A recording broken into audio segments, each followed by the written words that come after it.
You know his name, but do you know the man? DJ Khaled! DJ Khaled, the guy who has taken over your party playlists and social media feeds while walking Hollywood's hottest red carpets and throwing the biggest bashes.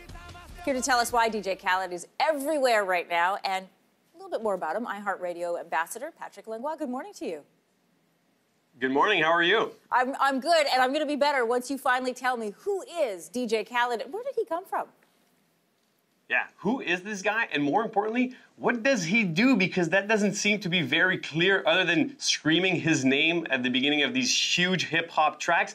Who is this guy? Well, if you read his Wikipedia page, it'll say that he's an American producer, a radio personality, a DJ, a record label executive, and an author, which are all true things. But when you look at the charts right now, he has the #1 album with Grateful, and he has the #2 and #3 songs on the chart. So yeah, he's all over, but he's not all over those songs. Yeah, those songs that his name is on, he doesn't sing on, he doesn't rap on, he doesn't even really produce those songs. So how did he become such a household name that is able to create these huge posse rap hip-hop tracks? Well, his story is actually very, very interesting. So going back to his history, his parents moved to New Orleans in the United States from Palestine in their 20s with literally $20 in their pockets, and they had to grind to make it. They were selling clothes out of their car, bringing their son Khaled along the way, and you really see that that's where he learned how to grind his way to the top. He started DJing at 13 when his parents moved to Orlando.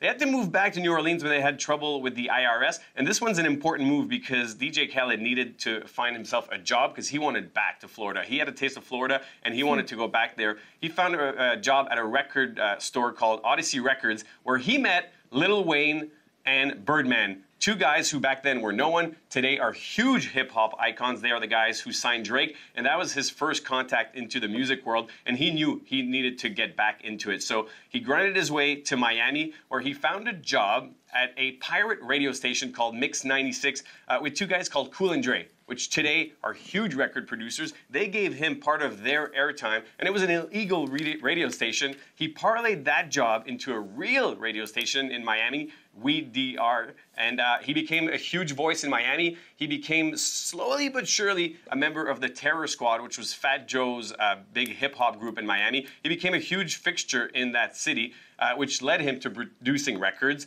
which finally in 2006, he decided, hey, I'm putting on my own record, which was more of a mixtape with a bunch of his friends that he had. The record called Listen, the album was out in 2006, over 10 years ago. Yeah, so he's had he put out his first record over a decade ago, so why are we just hearing about him in the last year or two? Well, in the hip-hop world, he's been pretty present. I mean, this album that just came out 2 weeks ago, which is #1 on the charts, is his 10th record. 10. So yeah, for over a decade, he's been putting out music and fairly successfully at it. His first album came out at #12, so it was already charting way back when. He really came on the map in 2007 when he put out the songs We the Best, We Taken Over, I'm So Hood with Akon and T-Pain, two names that you should know. And when Drake came out with his moody rap, he was right there.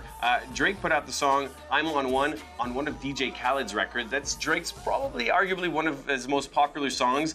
It also gave DJ Khaled his first Grammy nomination. So yeah, DJ Khaled is a guy who has a Grammy nomination. Meanwhile, the Tragically Hip does not. And all he does really is put these people together in a room. But if you look at all of his records, that's quite a talent in itself because over 130 artists have appeared on his albums. Now that's 130 contacts, 130 egos, 130 relationships, 130 schedules, all to put together. So he's really kind of a ring circus in this hip-hop world. And, you know, it's been 10 years. He's been known in those circles, but now he's just become a real superstar in himself. I love that you highlight the fact that it's about his relationships, going back to that record store and the relationships he built there. Is that the key, then, to his staying power? He's able to bring together the right combo of people? You know what? I think so. He definitely has some instinct. And over the past few years, probably 2 or 3 years, he became a bona fide superstar thanks to social media. He really has mastered Snapchat, where over 2 million people look at him brushing his teeth every day. And he has parlayed that into a book deal. He has become the face of Ciroc vodka. He has endorsement deals with Silk Milk. So he's become an actual product himself. But yeah, I do think that his staying power is the fact that, A, he has good songs. I mean, All I Do Do Is Win is the song that Obama came out to at 2013 dinner where he had just won his second election. So, I mean, he has good songs, but I think that his instinct, and he has a knack for finding talent, is why he's still around. I mean, I'm the One, which is dominating the charts right now, has Justin Bieber, has Quavo, has Lil Wayne, has Chance the Rapper. Did it take talent to orchestrate that? Who knows? But it took relationships, and it definitely took a lot of instinct, and I think that that's his superpower, and that's who he is and why he's still around. You know, as a mother of a 10-year-old, I appreciate the education on DJ Khaled. Thanks, Patrick.